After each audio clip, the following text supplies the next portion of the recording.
وەک هەمیشە لە کۆشکی سپیەوە دەست پێ دەکەین. گرژیەکانی نێوان ئەمریکا و کۆماری ئیسلامی وەک خۆی جێگای سەرنجن و دۆناڵد ترامپ ئەمڕۆ کۆبوونەوەی کابینەی حکوومەتەکەی لە کەمپی دەیڤید ئەنجامدا کە تێیدا پێشاتەکانی ڕۆژهەڵاتی ناوەڕاست و ململانێ لەگەڵ کۆماری ئیسلامی بەشی زۆری گفتوگۆکانیان بوو. بۆ زانینی دوایین وردەکاری کۆبوونەوەکە دەچینە لای پایامنێری کۆشکی سپیمان هیوا سەلام.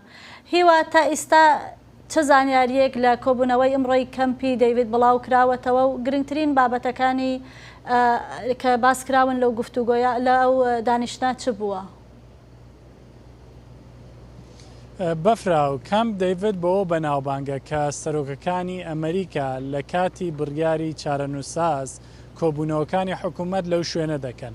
کامپ دەیڤید هەمان ئەو کامپەیە کە لە ساڵی 1970دا ڕێکەوتنامەی نێوان ئیسرائیل و میسری تێدا واژۆکرا. ئەمڕۆژ کابینەی دۆناڵد ترامپ لەوێ کۆبوونەوە دەربارەی زۆر بابەت قسەیان کرد، لەوانە نرخی دەرمان لە ناوخۆی ئەمریکا، شێوازی وەبەرهێنان و پەرەپێدانی ئابووری ئەمریکا، هەروەها ئاڵۆزیەکانی ئەمریکا لەگەڵ وڵاتانی ئەو وڵاتانەی کە کێشیان هەیە لەگەڵ ئەمریکا، لەوانە ڤەنزوێلا و ئێران. دۆناڵد ترامپ سەبارەت بە ئێران قسەی کرد، ڕایگەیاند کە بەرەو پێشچوونی زۆریان بەدەستهێناوە لە ڕێکارەکانیان لە دژی ئێران، هەروەها سەرکەوتنی گەورەیان بەدەستهێناوە، بەراوردی کرد بەو ماوەکەمەی کە سوپای ئەمریکا توانیویەتی سەرکەوتن بەدەست بێنێت لەگەڵ ئەو جەنگانەی کە پێشتر هەبوون.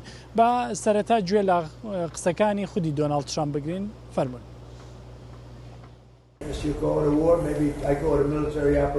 خەڵک دەڵێن جەنگ و من دەڵێم تەنیا ئۆپراسیۆنێکی سەربازیە. هێزە دەریایی و ئاسمانیەکانی ئێرانمان لەناو بردووە و زۆرینەی موشەکەکانمان لەناو بردوون. کەمێکیان ماوە بەڵام زۆرینەی نەماوە. توانای بەرهەمهێنان و گەشەیان لەناو چووە و تەقریبەن هیچی ئەو تۆیان نەماوە. کاری سەرسوڕهێنەرمان لە ڤێنزوێلا و ئێران کردووە. ئەگەر سەیری جەنگەکانی ڕابردوو وەکو جەنگی ڤیەتنام و ئەفغانستان و کۆریا بکەن، ئەنجا تێدەگەن کە ئێمە لەو ماوەکەمەدا چەند سەرکەوتنی گۆرەمان بەدەستیاناوە. بەڵێ، هەروەها دوای سەرۆکی ئەمریکا جەیدی ڤانس جێگری سەرۆک و وەزیری دەرەوە وەزیرەکان بەگشتی قسەیان کرد. وەزیری دەرەوە ئاماژەی بۆدا کە لە ئەمریکا لە ئێستادا هەوڵ دەدات کارەکانی دادگای سزای نێودەوڵەتی پەک بخات، لەبەر ئەوەی ئەو دادگایە بە شێوەیەکی لاندارانە مامەڵە دەکات. هەروەها ئەمریکا ئەندام نییە لەو دادگایە، هەوڵ لە هەوڵی ئەوەدا کە ئەو وڵاتانەی تەنانەت تێیدان ئەندامەتی خۆیان بکشێنەوە، لەبەر ئەوەی ئەو دادگایە مەترسی لەسەر ژیانی دیپلۆماتە ئەمریکەکان دروست کردووە. هەروەها وەزیری دەرەوە باسی کارەکانی ئەمریکای لە ڕۆژهەڵاتی ناوەڕاست کرد، ڕێکەوتنی نێوان لوبنان و ئیسرائیلی بەبیر هێنایەوە. با بزانین لەو بارەیەوە چی دەڵێت.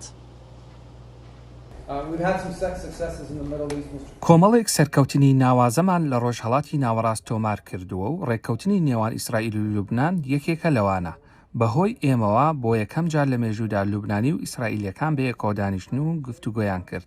هێشتا کاری دیکەماوە، بەڵام ئەوەی کرا سەلماندی کە ئاشتی مەحاڵ نییە.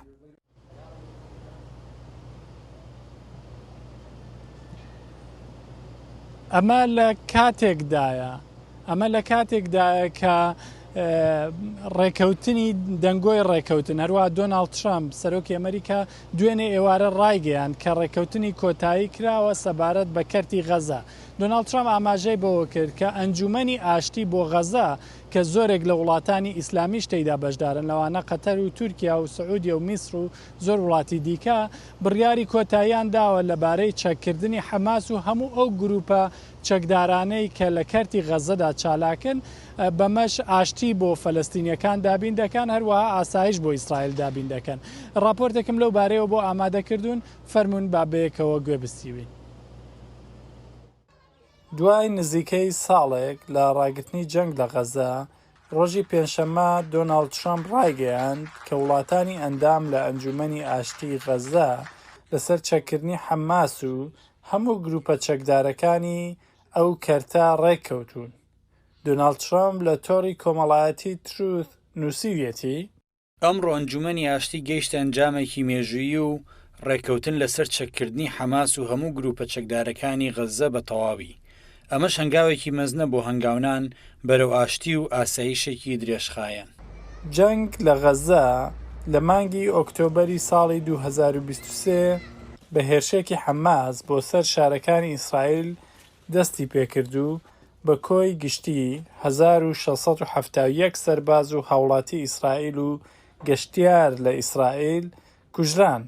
لە بەرامبەردا نزیکەی 71,000 چەکداری حەماس و هاوڵاتیانی غەزە کوژراون و دەیان هەزار بریندار و ئاوارە بوون.